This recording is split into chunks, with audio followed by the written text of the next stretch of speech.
د صنعت او سوداګرۍ وزارت مسؤلین وایي په تیر 1402 لمریز کال کې د وچې میوو په صادراتو کې 10 سلنه زیاتوالی راغلی دی او تیر کال د 416 میلیونه ډالرو په ارزښت وچه میوه چین، هند، پاکستان، سعودي عربستان، متحده عربي اماراتو، جرمني او ترکیې ته صادره شوې ده.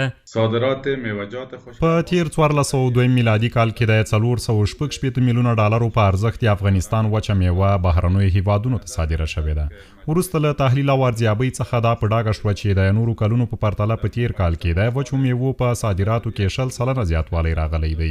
دغه وچه میوه هند، چین، پاکستان، سعودي عربستان، متحده عربي اماراتو، جرمني، ترکیې او ورته نورو هېوادونو ته صادره شوې ده. امارات متحده عربی، ترکیه، آلمان و کشورهای دیگر. په همدې حال کې د افغانستان د وچې میوې او شمیر سوداګر هم د صادراتو له زیاتېدو څخه خوښ دي او زیاتوي حکومت یې د وچې میوو د صادراتو په برخه کې لا ډېرې هڅې وکړي. مونږ په دې ډېر خوشحاله کیږو چې مونږ داخلي دغه محصولات چې د خارج ته لاړ شي، ځکه هم دهقان ته ګټه کیږي، هم کارګرو ته دلته د کار زمینه مساعده کیږي او د هېواد عواید پورته ځي.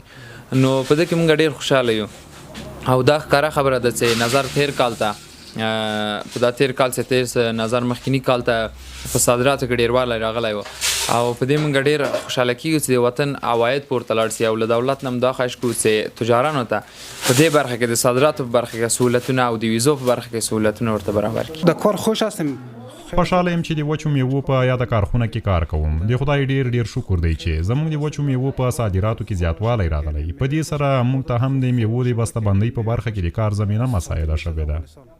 دغه راز د وچې میوې یو شمېر سوداګر له حکومت څخه غوښتنه کوي چې هېواد ته د وچې میوې پر وارداتو بندیز یا هم مالیې پرې لوړې کړي او دغه راز د دوی د بانکي ستونزو د حل ترڅنګ د هېواد په پولو کې ترانزیتي او سوداګریزې ننګونې له منځه یوسي. موږ وچه میوه هر شی د موږ په ښه کیفیت دي او په ټوله دنیا کې د افغانستان وچه میوه څه ده روغه ده. بیا نو اوس دغه یو مشکل شته چې موږ وچه میوه هر څه لرو، د باندې نه څه چارمغز خارجي راځي او بادام امریکایي او اسټرالیایي دا راځي. دغه د موږ په داخلي کارو باندې په دې وچه میوه باندې ډېر تاثیرات کړی. کسایی که زمینداراست دهقاناست مال می‌خرید. زه له بڼوالو څخه وچه میوه اخلم، بیا یې پروسس او بسته‌بندي کوم. له هغه وروسته یې بهرنیو هېوادونو ته صادروم. موږ ډېر خوشحاله یو چې په صادراتو کې د پام وړ زیاتوالی راغلی. دغه راز له حکومته غوښتنه کوو چې صادرات نور هم زیات شي.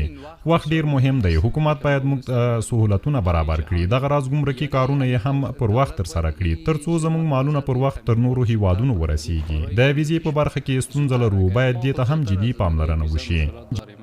افغانستان یو له هغو هېوادونو څخه دی چې وچه میوه یې کابو په ټوله نړۍ کې د ښه نوم ترڅنګ ښه بازار هم لري.